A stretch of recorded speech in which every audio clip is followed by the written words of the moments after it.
Run me through the biggest roles that you've been cast in, the ones you would consider like, oh, this was like a really major role that I had. You know.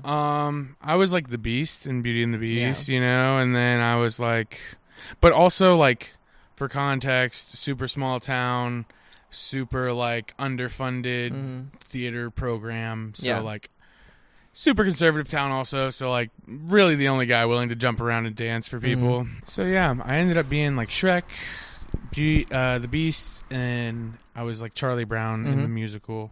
So I was also Charlie Brown. yeah. Oh shit! I totally forgot about that. Forgot about that. Yeah, I was also in Shrek the musical. When I was a kid, I was really young, and I played Grumpy the Dwarf, Farquaad's dad. Oh yeah. Yeah. I was in 5th grade when I did that. So the reason why I was asking is I feel like there's this thing that happens, and maybe this isn't universal, but I needed to ask for your like opinion on this. Yeah. I feel like whenever I am cast in some like big role, I feel like suddenly people give a fuck who I am. Specifically the people in the theater department. Specifically women. Oh, buddy. Yo, and like you know what other thing I didn't realize until after I got out of theater was, or like out of high school in general, was like I don't know, the amount of people who like could have been in my position and been fucking total sociopaths. Oh yeah. You know, like I generally like stuck to like one girlfriend that was outside of drama, like really tried to not date within the troupe. I was the sociopath. You were the slut. I You was were a the whore. slut. I had I think 3 different girlfriends within the theater program over the course of high school.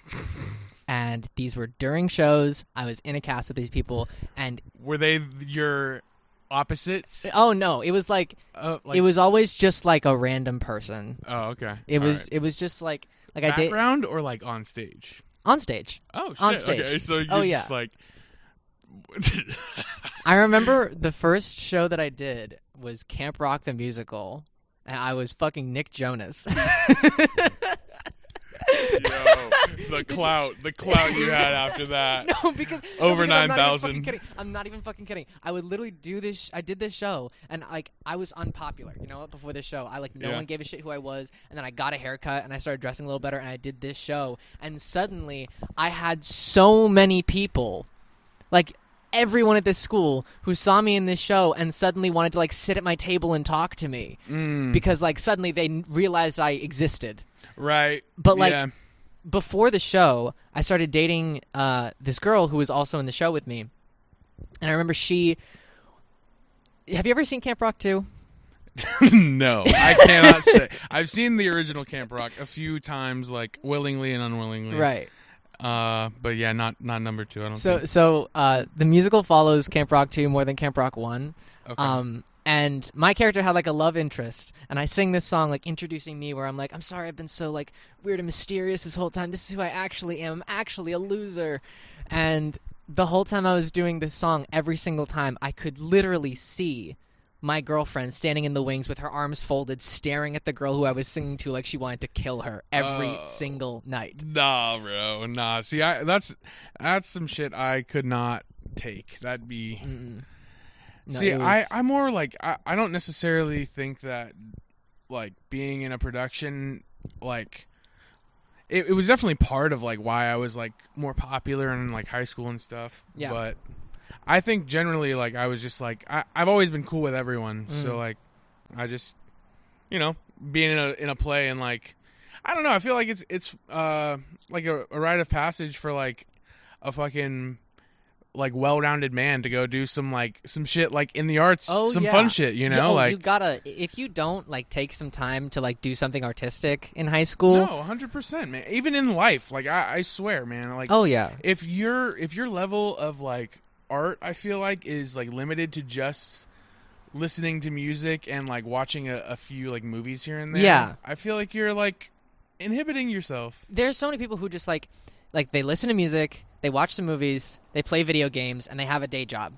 And that's, like, the extent of their interests. And I feel like that's limiting yourself in a way that is, like, really bad for you. You know what I mean? I think it, like, leads to you being less, like, I think in general, if you're, like, less willing to adopt that or like not. I don't. Because, like, sometimes theater is not people's cup of tea. Yeah. But if, like, even if it's, like, another form of art, if you just can't, like, find any form of art that you, like, yeah, you're a fucking... You're like something to make, you know what I mean? Even that, man. Like, something with your hands. Like, it doesn't have to be, like, a musical. You don't have to sit through 2.5 hours of Hamilton on Disney+. Yeah, like, some people write, and some people paint, and some people perform, and some people make music, and some people, like there's a whole, like, host of different things that you can get yourself involved in that I feel like enrich you as a person that I feel like a lot of people just don't do. I feel like everyone has to have one, and there are some people, like, I have a whole group of friends, and most of them are, like, they're either getting through college right now, or they skipped college and they went straight into, like, like an engineering job or as a mechanic or something like that, and like they have like the job that they're going to be working like forever, and that's cool. You know what I mean? That's good for them. They're like doing good, but like they don't take the time out of their day to do anything artistic. You know what I mean? I look at that and I'm like, I feel like there's a creative part of every person that you need to feed, or it just like, for lack of a better term, it's bad for your soul. I think so too. I think God, what is that one? There's one book called Chicken Noodle Soup for the Soul. Yes. Yo, I have not personally read it, but like, man, like I think that everybody needs a little bit of chicken noodle soup for the soul. A little bit of chicken noodle soup for the soul. Yeah. No, 100%. Like, I genuinely think, like, because, you know, I'm not necessarily spiritual, but I think that everybody has a soul. Everybody, like, you can not, like, no one person, like, no two people are ever gonna like think about things the same or like exactly the same, you know? So it's like everyone has the opportunity to make some cool shit, and even if you're making cool shit and no one gives a fuck about it, you give a fuck about it. Oh yeah, who cares? You can make shit no one's ever gonna see, and it's still good. And like, you know what I mean? I fucking, even if this podcast never, whoa, I felt like I was falling back. Maybe I'm just high. No, you're good. Yeah, no, Christian is baked like a fucking cake. Also, I want to clarify, Matthew is here as a prop. I mean, he's been like a side table the whole time. Yeah, what do you think about that, Matthew? Yeah, what do you, how's life, man?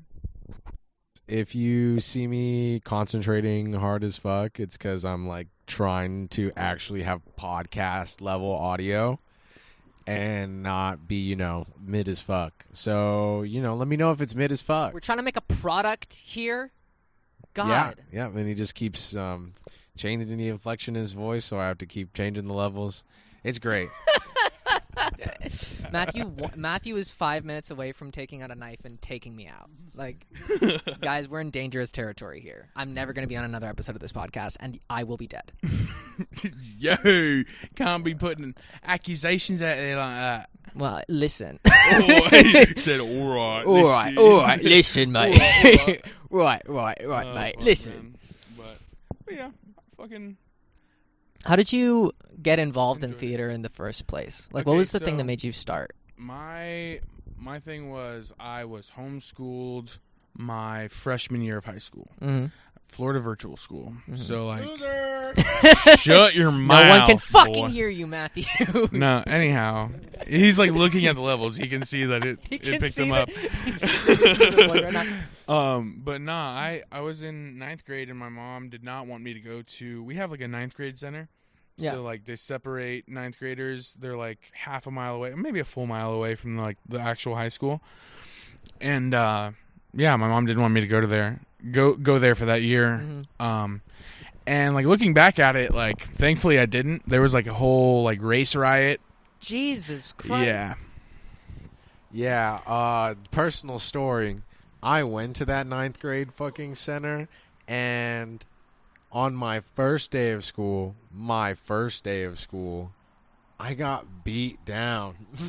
And then I had to go home, and then I had to go home. But yeah, anyways, that's the 9th grade center. The cool guy that you guys subscribe to, and you're like, oh, he's cool. I got bopped in the back of the head 3 fucking times by a guy who proceeded to join a gang. So, fuck. So that was the 9th grade center. But yeah, so I was homeschooled, and I realized that I could still do extracurricular activities at the high school.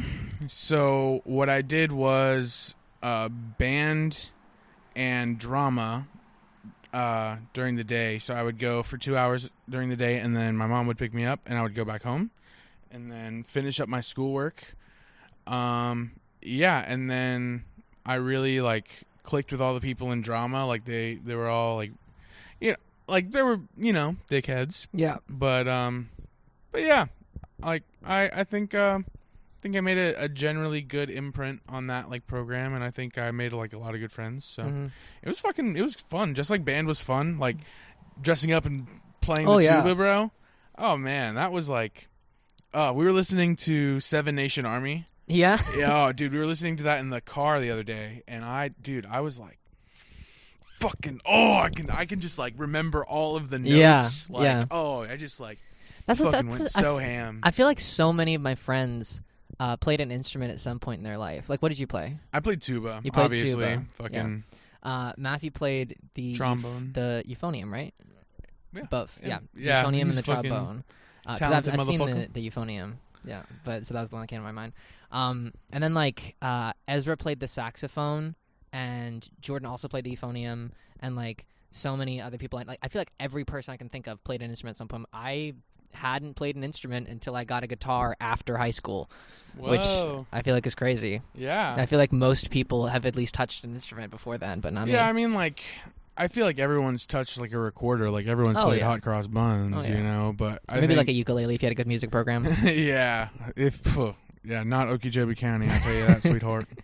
It was, but I still ended up like really enjoying like all of that time.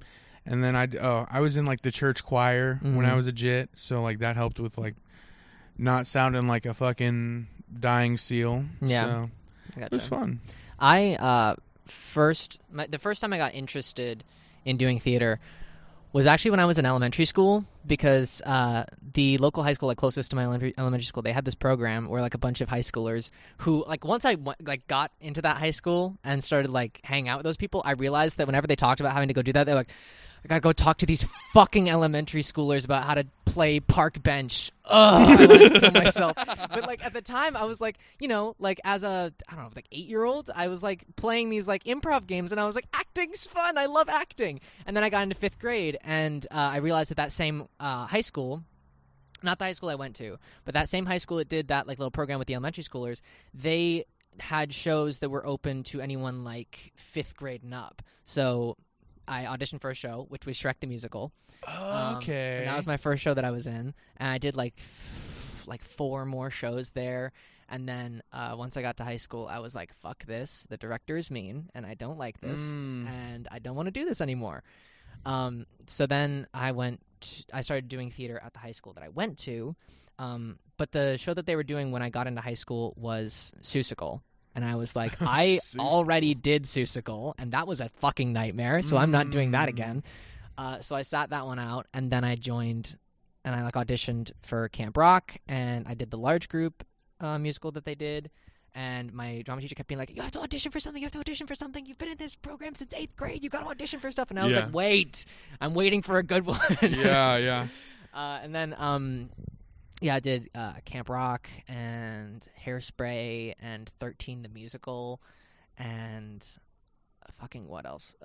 James and the Giant Peach and Matilda. I think those were all the ones I did in high school. And then just a bunch of stuff in college. But like I started in 5th grade, and then I did stuff in middle school and elementary school, and then in high school I did it at my school, and now in college. Oh, yeah. Yeah.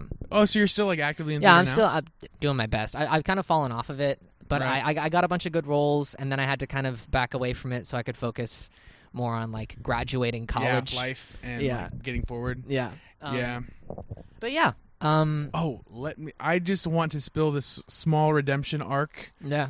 While we're on the topic of fucking theater, because me and homie never talk about theater, but the first show that I was in was like a dinner show.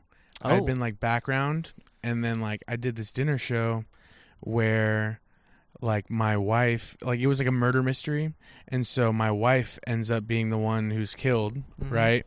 And so who's like the most obvious suspect. So like it had like 4 or 5 different endings, right? And so like 5 different there was like 5 different monologues for 5 different characters, right?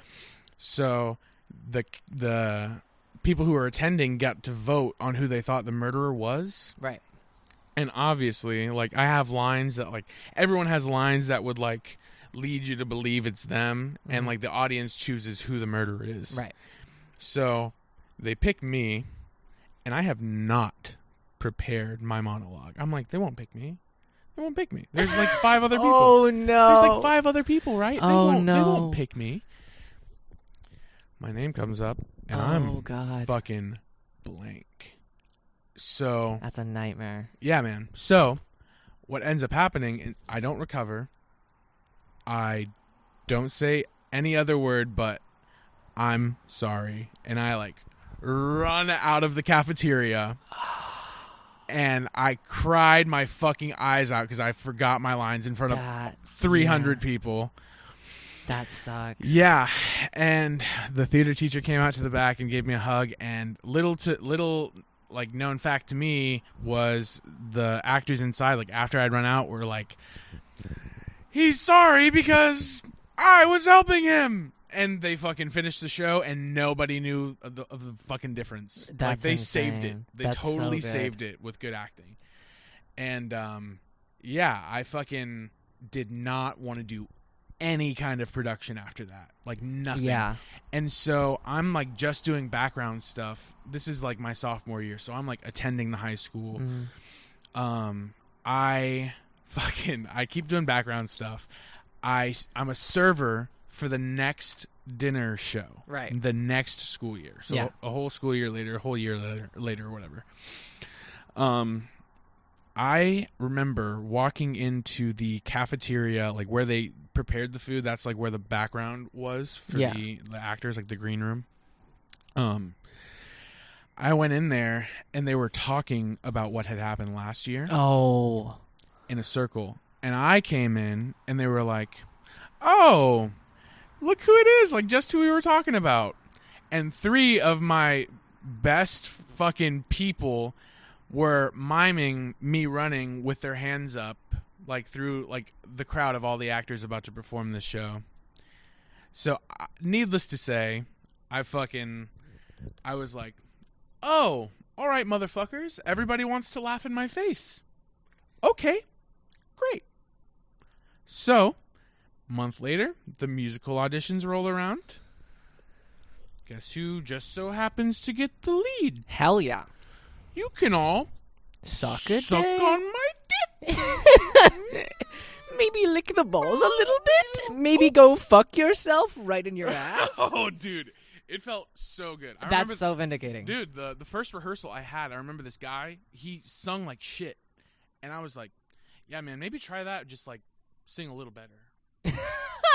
And I got called out for it, but I was like, I give a fuck. Yeah. Like, any of you fuckers gave a fuck about me. Yeah. You know what I'm saying? Yeah. Fuck you. Yeah. Fuck you. Fuck you. So I wasn't like, you guys were mean to me, so that's why I'm mad at you. Nah, I outacted them at every fucking, I outworked them. Yeah. 1,000%. And that's the best way to do it. Yeah. So after that fuck up, I was like, wow, you know what? Like, this last year, like, that whole year, I was just working background because I was like, you know, I'm a fuck up. I fucked up. I don't even know why I'm fucking doing this right now. Yeah. Like, yeah, I fucking went balls deep, and hell yeah, I ended up loving it. So that's how you do it. All right, man. I think I'll end the segment there. I think pass it on to Matt. All right. All right, bitch ass tapping out. Transition time. Bop, bop, bop. All right. Welcome back to the Matt&Cristian Make a Podcast. We have a special edition where we're all fucking 3 here, all the boys, the homies that appear on the pods. It's me, Christian, and Liam right now. I hope you guys enjoyed the intro. or wherever we put him and Liam. We have like an exclusive non-me pod. You know what I'm saying? I'm not on there at all. New for the channel. They were talking about theater, and the reason why I didn't sit in on the theater conversation is because I was a band kid, and I thought band kids were known for, like, how freaky deaky we got down, you know what I mean? But let me tell you, the internet, about how freaky deaky weaky these motherfreaking theater people be freaking deacon? Okay, so I'm gonna be honest. Like, He's a freak. I'm a freaky deaky little freak. Like 2/3 of my bodies are from theater. Like, he gets real Unfortunately, close to women. that's bad. Hey, you shouldn't do that if you're in theater. Stay out of the theater department. I did not do that. I kept it in the family. It was not good. Oh my God, my theater department hates me now just because everyone. There because knows like me. your seed lays inside half of their department. Holy fuck! You unholy knave. Yeah, if you want to say it like that, then yeah, sure. So it's true. So you do the dirty like that. What the fuck are you on about? Nothing. What are you saying? Yeah, no, I've had multiple relationships inside of the theater department, and That's crazy. But you know, I don't like really think much of it because, in my experience, like I guess, have you ever heard of like proximity attraction, like forced attraction by proximity, or no, not ringing a bell? No, I haven't. So like, it's kind of, to me, the concept is kind of real. It's the theory that like, that kind of applies to like when you're in high school or when you're in college, that like the people that you're around and like that you're fucking with, you're only fucking with them because you're around them. You know what I mean? Okay, but when is that not true? Whenever you're on your own in life, like navigating your own individual shit, not like in group programs or like community groups, you know what I mean? I feel like a lot of people live like that. Okay. Especially me. Like, I personally don't partake in any groups where someone would have to tell me to do something without them paying me. You know what I mean? So like, I feel like even though I miss out on the benefit of like your proximity pussy, I Jesus Christ. benefit from like a huge like solo adventure where I get to like level up a lot. You know what I mean? Where you get to level up a lot? Yeah. I feel like I'm How like, do you define leveling up, Matthew? like actually being able to process shadow work instead of like distracting myself. I feel like, which is not what everybody does, but it's what I do whenever I'm proximity chasing pussy. Okay. You know what I mean? Fair. Like, instead of being like, oh, how do I riz this girl up?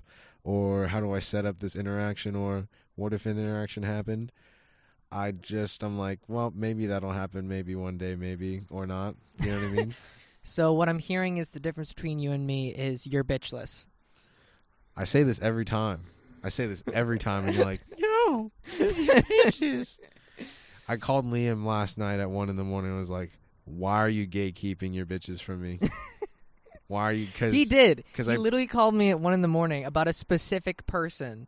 because No, I'm being so fucking serious. Because of one specific person. I can't even fucking talk about this. I can't even talk about this right now. But anyways, me and Liam had a really cool thing come out, and some really cool things happened, and then I had to call him. You know what I mean? Yeah. I just had to call him. Events transpired, and Matt was like, You'll find out. yeah. You'll find out. You know what I mean? If you'll find out, you will find out. If you you'll find won't, out. keep If you watching don't and maybe you'll out, find you out. won't find out. But if you will find out, you will find out, but you won't find out. My source, it is known. Anyways, yeah. I called him and was like, you're such a gatekeeper. And he was like, what do you mean? And then I was like, what do you mean? What do I mean? And he was like, yeah, facts.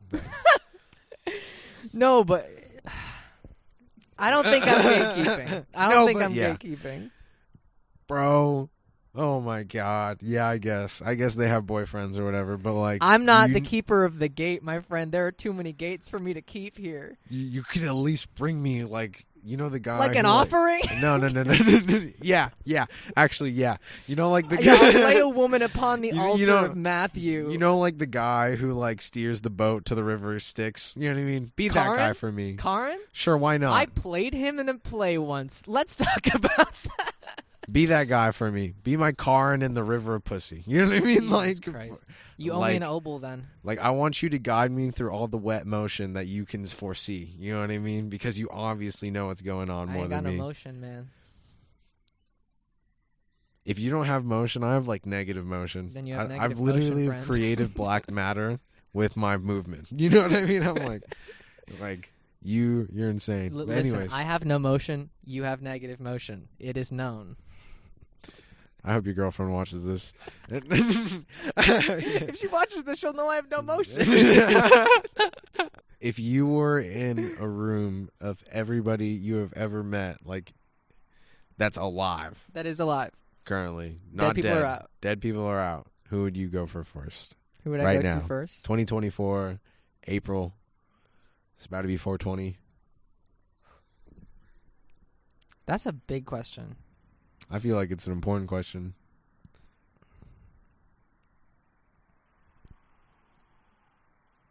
Just don't say your mom. Why not? I don't know. Maybe my dad. I don't know. My girlfriend's for sure up there. I really hope she's watching this. No, like for real. Like, who would I go to? Like, for what? Just like I don't know. Like who closure question. Like someone you'd want to see in a while that you like haven't seen. Okay, I'm gonna pick multiple answers. If I'm picking someone for comfort, my girlfriend. If I'm picking someone to beat the living shit out of, Kyle. Okay. If I'm picking someone to hang out with, fucking either you guys or Ezra. We're up there. That's nice. Or Jordan. Everything else is just my dad. Like, I can't really, like, it's just, those are like the important people in my life. Okay. You know what I mean? So some like close friends and your girlfriend and your dad. Yeah. Okay. Any reason why like not your mom? Just not your favorite? My mom will never watch this, so I can just, I mean, we've talked about my mom in the past. My mom's not a bad person. She's just not here. Same. She's not here, and I just, well, it's different with you.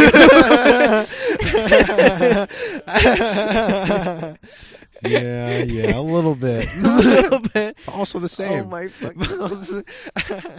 When I have to repeat this shit for the pod, when we were at the D&D table, and Ezra was like, "I found your mom." Okay. You gotta give him more contact. context. Okay, so he's gonna. This is something that happened for you guys at home. You know what I mean? Mm-hmm. Me and Liam were hanging out with his other friends playing Dungeons and Dragons. I say Liam's other friends because Liam knows me very intimately, not like that, but also like that. Like that. So, like, he knows my lore, you know what I'm saying? And if you don't know my lore, things can get really dicey when you try to make jokes at me. Yeah. So, like, my parents passed when I was younger, and someone made a joke about my parents. Does the pod know about that your parents are dead? If they pay attention. If they pay attention. If you're a real fan, if you're not, you like, know I hope that your parents die too. you know Matthew's lore. Skip. What did he say? Tell me later. I'll tell you later. It's Okay. whatever. The pod heard. No, I'll just watch it in 2 weeks. You'll watch it. You'll see. See. So we were sitting at the table, and Matthew's character is like a stoner wizard named Cummington Pendragon. I am Cummington Pendragon. And Ezra was just like sitting there, and they like saw this video of this like woman in a wizard hat smoking out of a bong, like an old woman. And she's like, "Oh my God, I found your mom!" And Matthew just like looked at me, and he just said like, I was just like, I don't think you know about me, bro. I don't think you know me like that. I don't think she knows. And then she was like, took her a second. And then she was like, "Oh shit!" Yeah. And I be doing that to people sometimes, and it feels good. But like, yeah, you know, mm-hmm. be like that. Don't talk to my parents. Just, you know, for everybody at home, don't talk about anybody's parents. Kind of weird, kind of lame. You know what I mean? Kind of like, get a different joke. Except for my parents, because that's good podcast content. Good parents. Good content. If you're willing to talk about it, yeah, for sure. You know. What did I just say before? What were we talking about? That you get mad. Pussy. Oh, the room full of people, and I don't pick my mom. You wouldn't pick any of your like coochies? Any of my what? Any of your past coochies? None of these theater hosts? No. Maybe. See, that's real. Most of my exes hurt me in ways that I can't forgive them for. So, probably not. Like, if I did pick my ex, what is your most heart-wrenching ex story? One time, my ex. Wow. Okay. One time, my ex. So I had a panic attack. I was freaking the fuck out. My mental illness was way worse back in high school because everyone's mental illness is worse in high school because, oh my God, high school's terrible. But I was having a panic attack, and I was like trying to talk to her, and I was like, I'm sorry, I know you have to go, but could you just stay for a little bit? You know what I mean? Right. I'm like literally in the middle of a panic attack right now. And she left, and then the next day, she broke up with me, and she told me that she was leaving me for her best friend's boyfriend, who she had previously told me not to worry about. And here's where it gets fucking insane. When she told me this, step 1, I burned everything she ever gave me. Damn. Nice. Step 2, I talked to her best friend. They were still in a relationship, by the way.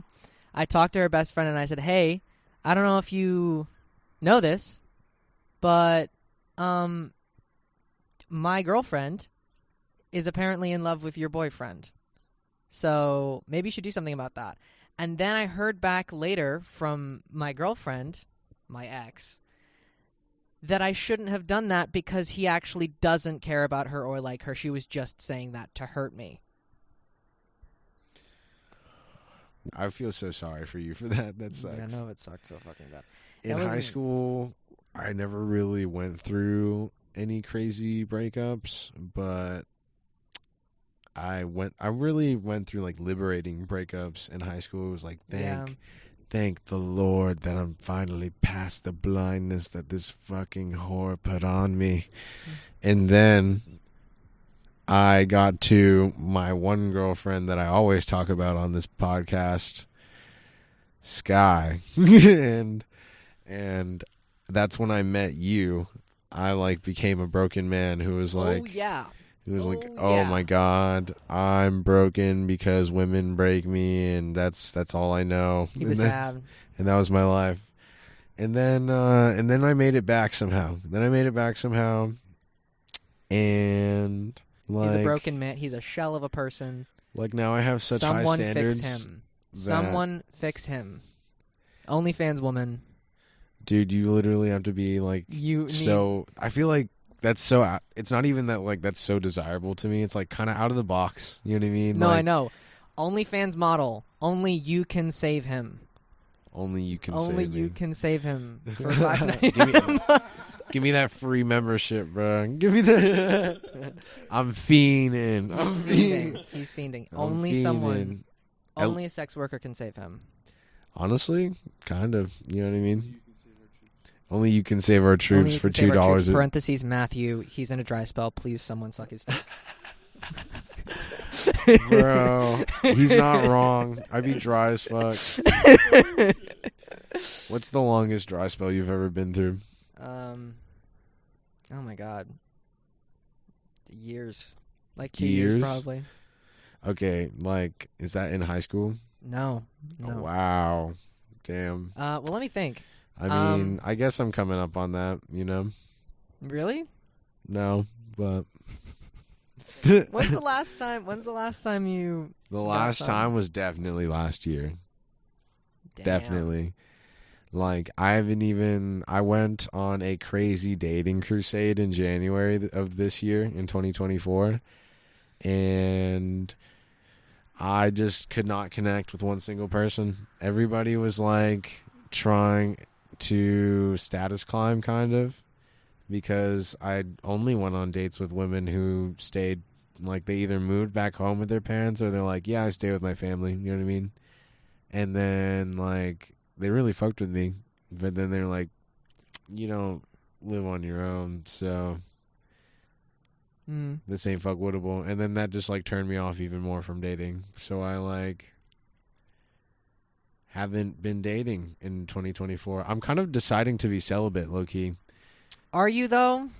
Low key, because the more and more I go through life this year, the more I realize like if I were to pursue a relationship, or if that was like a presence in my life right now, I'd have to commit time to it that I don't have. And at that point it'd just be like you know, when you just can't commit to a relationship even though like the chance is there, you know what I mean? But not being able to commit to a relationship is different from being celibate.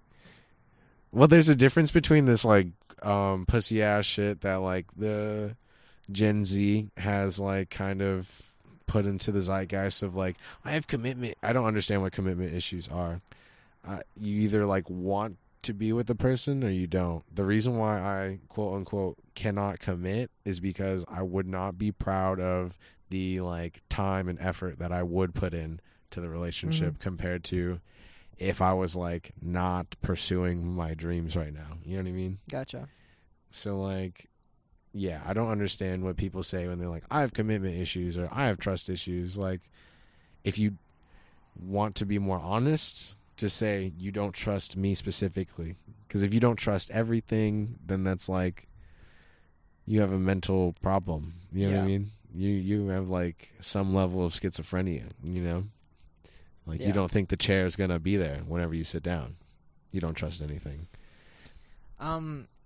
That's the thing that I find really interesting. Because and I don't know, maybe you still got to figure some shit out.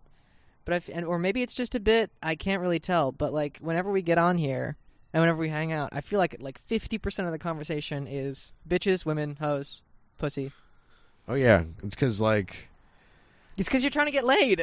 Oh no, I feel like it's like an interesting topic to talk about, and on top of that, I feel like it's definitely a lot of what I see like around me. You know what I mean? Because I'm like raised in a family of women, and then also like just throughout my life, just being me, I tend to become friends with women, and then after a while, I see that like, oh, it's not that I'm like not a fan of like men, or I'm not a fan of women. I'm just like not a fan of people. You know what I mean? Like people are so like they just don't like taking accountability for their own actions, and like I don't fuck with that. Like all the people that I hang out with, I feel like are rare human beings that like are on their own shit, have something they want to do, and are really good at reading social cues. You know what I mean? Yeah. And I just don't have time to teach anybody else how to just be a person. That's fair. Like, you have a friend that constantly interrupts me. No shade. No shade. Okay. But I just, I don't pursue that friend. You know what I mean? Mm-hmm. And that's just my personal preference. Like, okay, that's fair. I just don't like getting interrupted. I get that. I don't know. I guess I just have a higher threshold for that stuff. I feel like I'm less easily bothered by things like that.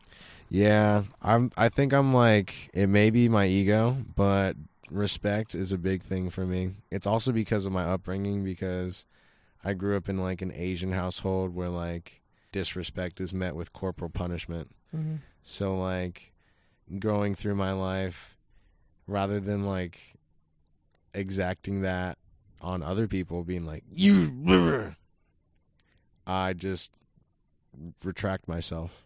I'm like, yeah, this ain't for me, bro. And then I'm outie sauce. Yeah. And I feel like that's kind of like guiding me into this state of like, instead of having my presence be this thing that like is so free, you know, it's like kind of a privilege rather than like. I think I'm more fluid with stuff like that. I feel like when I meet a person, if I like who they are, You know, like if I'm interested in the things that they're interested in, if I think that they're funny, if I enjoy being around them, then like I kind of learn their different, what's the word? Like their different quirks and the different like idiosyncrasies that they have, and yeah, I feel like I kind of work around it. Like in my personal opinion, you could definitely view it in that lens, but then like through my personal lens, it's like I don't think I could accept disrespect as a quirk. You know what I mean? I just don't think that, even if it doesn't come off that way. I think that you interpret a lot of things as disrespectful when they are not intended from that place. Right. And it's like not my responsibility to like put that opinion on other people. Yeah. So I just retract myself. You know what I mean? I guess. It's just a matter of different sensibilities to me. You know what I mean? Yeah. Like, so that's what I just said. Yeah. Yeah. Y'all hearing this, right? No, I think you guys are saying the same shit. I understand more of an empathy perspective because I'm a very empathetic person. Yeah, me too. But yeah, sometimes like, fuck, man. There's some people that you talk to and you instantly know, like, okay, I would like this to be like one of the last conversations we have. But then there's like, you know, it'll be like a mutual friend, like, God, I fucking hate Liam, but you know, I vibe, you know, I got a deal, so I'm here. Yeah. No, but you know, like sometimes you just gotta like, I don't know. I hate to say grin and bear it because like it's not like anything that I feel would like totally ruin my night. But you know, I think you guys are both trying to say the same thing. I think every person has pros and cons, and I totally get what you mean. There are definitely certain people where I meet them and I'm like, oh, I fucking hate this person. Oh no, I think you guys are taking it to such an extreme degree. I think like what he just said, where you're like, you have to grin and bear it. I think I'm just tired of that. I'm tired of like having anything other than like 100% awesome. You know what I mean? Mid is so lame. Like I know you don't smoke weed, but to the OG weed smokers out there, I know this is like the Happy Smokes channel. I know you don't go out there being like, I want some mid. Yeah, Reggie. Love that. I'm gassed off the Reggie. Even white kids know. Zaza! Get the Zaza gas! You know what I'm saying? Mm-hmm.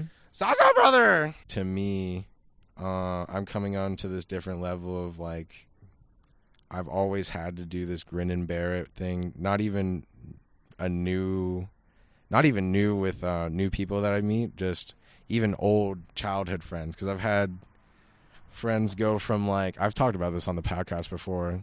Whenever I was a kid, I've had friends go from like people who are like, you eat fucking dogs and shit, to, what's up, man? You're so cool, bro. You know what I mean? Yeah. So it's like, all my life I've had this like thing where it's like, oh yeah, I can accept it. But I'm coming to realize that's this like mental thing where you're like, oh, I have to, I don't know, be around people, for at least me, you know what I mean? Yeah. Whereas I could be with someone where I don't have to think about any of that stuff. That's true. Whereas, and it's not even a fantasy. Like I know like multiple people where I'm like,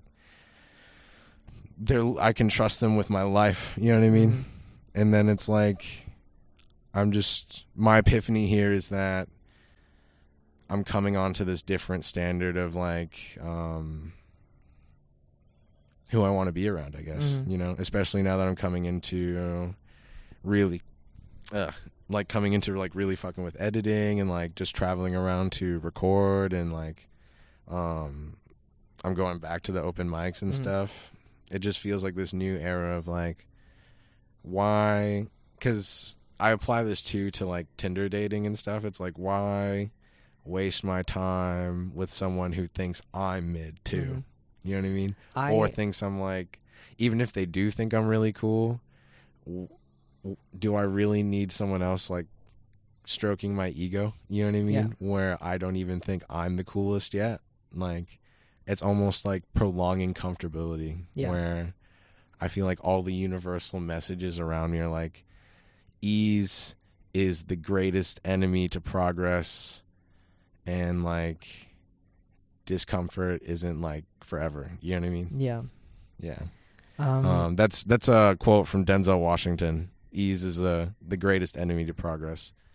I I have this thing where a lot of my friends look at me and like I'll be walking around the campus of our college, and I'll be like walking with somebody or like a couple people, and I'll like pass by like 4 or 5 different people who like say hello to me by name, and then the people I'm Mr. walking with are like, Popular. "Oh my God, you have so many friends. You're so popular. You must have so many people you hang out with."